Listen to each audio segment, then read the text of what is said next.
Hello guys, and welcome back to the animation section of the course. Now we're actually going to dive into the actual nuts and bolts of how you go about doing these animations.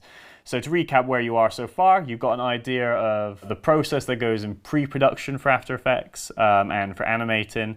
You've got an idea of your style, and you now have the assets and knowledge that you need to go about actually tackling your animations. You now got a locked off timeline with your video and your structure, so you now know exactly how many animations you need and where they're going to come in your video. So with that in mind, we're going to dive in and we're going to open up After Effects. So what we're going to do is talk about setting up your projects. So what we're going to go ahead and do is we're going to find a place to save this file straight away. The thing is, with After Effects versus Premiere, you can basically start working in an unsaved project straight away, whereas Premiere makes you find a save path right at the beginning of the process. This is may feel better because you can jump into the project quicker, but if this computer crashes and we've done 2 hours of work, we haven't done 2 hours of work. So what I'm going to do is I've pressed Control-Shift-S, which brings up my Save As menu. What I'm going to do is I'm going to navigate to my folder. I'm going to go to Files. I'm going to name this 001, The Story of Masa Son Animations CFV1. Lovely. CF being my initials, just an FYI. Save. Lovely. So now all else fails, we've got a save file. So we're going to start by setting up our design styles and color palettes.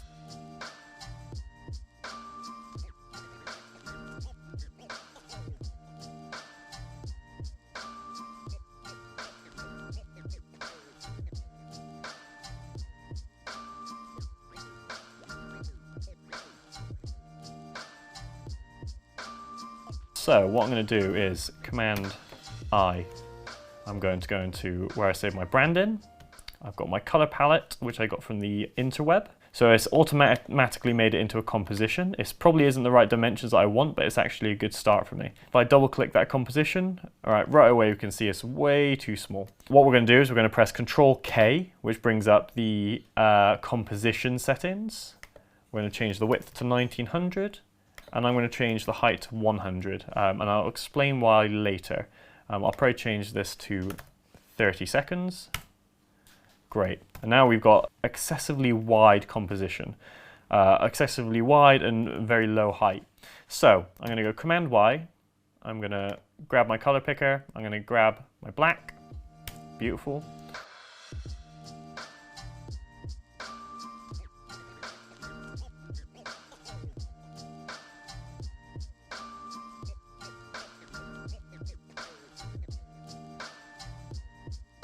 I'm going to move this just to the left, Command-Y again, I'm going to grab my yellow, same again, move that just out of the way, Command-Y, grab my orange,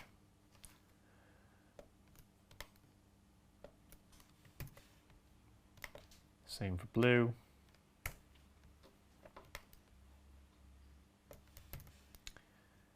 and then same for the grey. So I'm going to go to that PNG that I started the composition with. I'm going to delete it because I now don't need it. And what I'm going to do is I'm going to drag this all in a way that allows me to see all of the colours. So I've dragged the orange above the grey. I'm now going to drag the blue above the orange slash, well, it's more gold, I suppose, isn't it?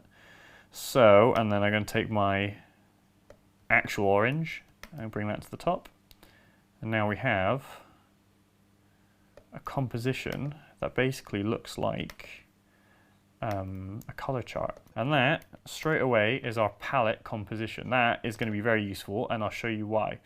So we'll start by making a new master composition, which is going to be one of our story animations.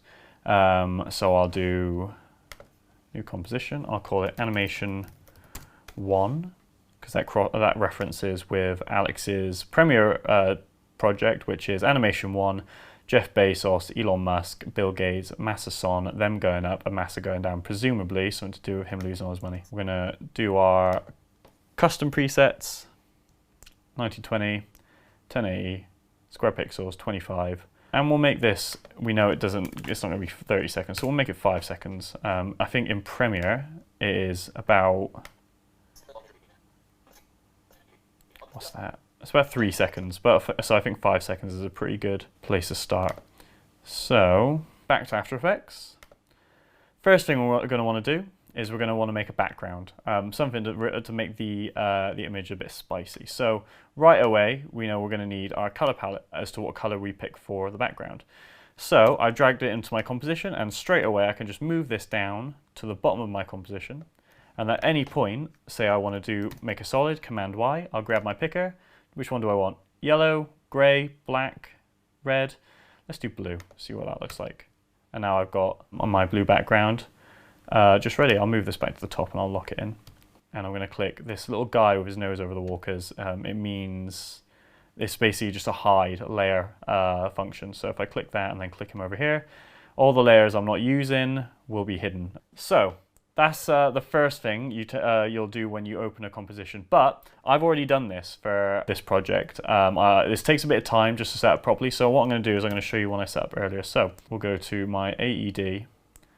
And right away we can see I've got quite a lot going on over here. So I think what we're going to do over the course of the next few videos is we're going to just break down how I made this, because there's a lot of key skills that you're going to need to do an animation like this. So I'll show you how I made my background layer. So what I'm going to do is I'm going to make a new composition. I'm going to call it background layer. I'm going to make it much bigger than 1080p because I know I'm going to want to zoom in on it a lot, so 4K is usually a pretty good preset. I'm going to make it much longer than 5 seconds, let's say like a minute, 60 seconds. And then there we go, we got a blank composition. I'm going to put the actual layer from in my project, I'm going to put that into my comps because I use it a lot. And then I'm going to start importing assets. So the first thing to do, obviously, is to bring in our palette. Perfect. So I'm going to make a solid. I'm going to color pick that black because I think that black will be the best for backgrounds. So I've got my black background and it's not particularly interesting. So what I'm going to want to do is I'm going to want to bring in, import some kind of grain or texture. And there we go. So I've got my grain layer, lovely. Bring it to the top. And obviously it's a bit mental, like it's a bit overbearing. So what we're going to do is we're going to make it a lot smaller.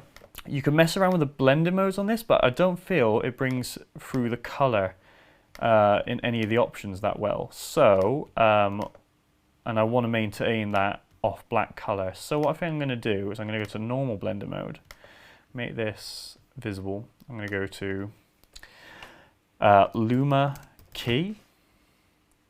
Drag that onto my grain layer, and then I'm going to mess around with the threshold, which is essentially going to make all the dark pixels that are in the grain layer, it's going to make them transparent. So if we were to, for instance, get rid of everything, that is all that's left of that of the grain layer. It's just the white bits, just the little textures. But it's still a bit uninteresting. There's not a lot of it needs a bit of movement, a bit of life. So what I'm going to do is I'm going to pre-compose the grain.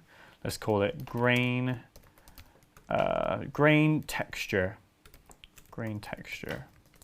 We're going to move all the attributes into the new composition because I want this to be essentially its own composition. I'm going to open up the grain texture, and now we have just our grain. So what we're going to do is we're just going to mess around with the scale and the position.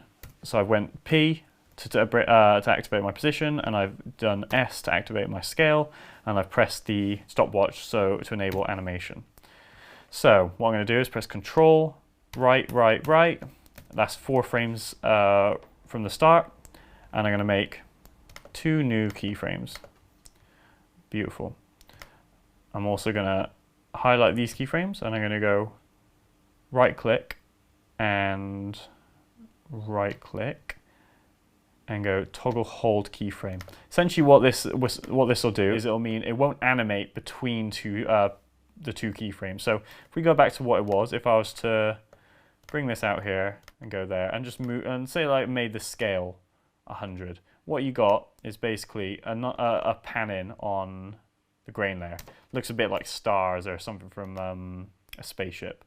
That's not quite what I want. What I want is it to basically be in that one position and then snap to the next position. So if we do that, let's highlight the keyframes again. Let's go toggle whole keyframe. You'll see that it starts off in one position, no movement, and then boom, makes it bigger. I'm essentially just trying to make a move in texture that will be used in the background of pretty much all my compositions. So we'll go 4 frames forward and we'll drag those keyframes in. Another 4 keyframes. Let's unlink the scales, maybe put a minus on that.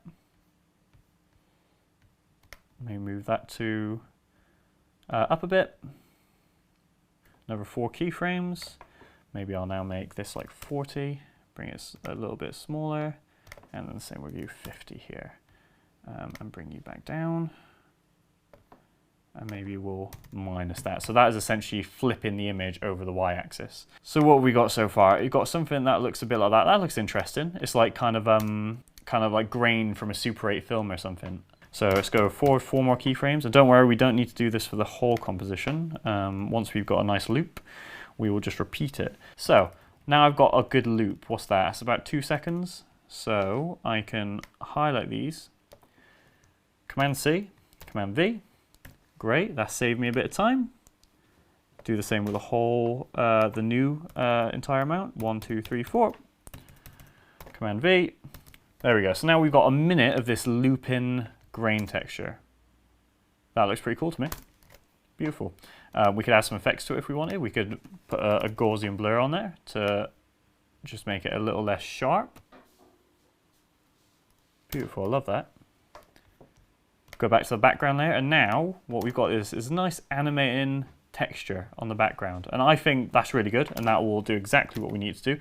What I'm going to do is I'm going to just make it a little bit spicier. I'm going to add a black layer, Command Y, and go to black. I'm then going to mask on the black layer. Grab the ellipse. I'm going to press M twice to bring up my masking features. I'm going to invert the mask. Press M twice again. And I'm going to add a major feather. Maybe like 500 is probably good. Expand it so it doesn't take up quite as much of the screen. Oh, the other way. That looks pretty nice. There we go. Maybe down the opacity a bit. Bring it to like 50%. Just so it's nice and subtle. Yeah, that's doing stuff. And maybe we'll do the opposite now. We'll get a little white layer. Put it right in the middle there. M twice. Add a feather. And then just down the opacity a lot. We just want a gesture of this, just to give it a bit of dimension.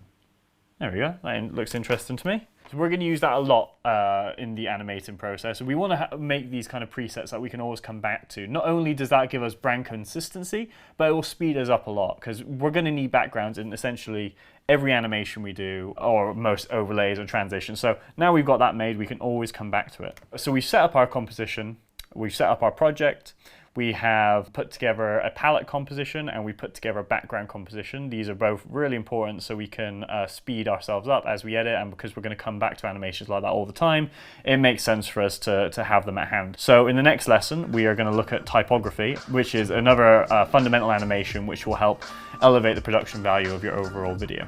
Cool, so I will see you in the next video.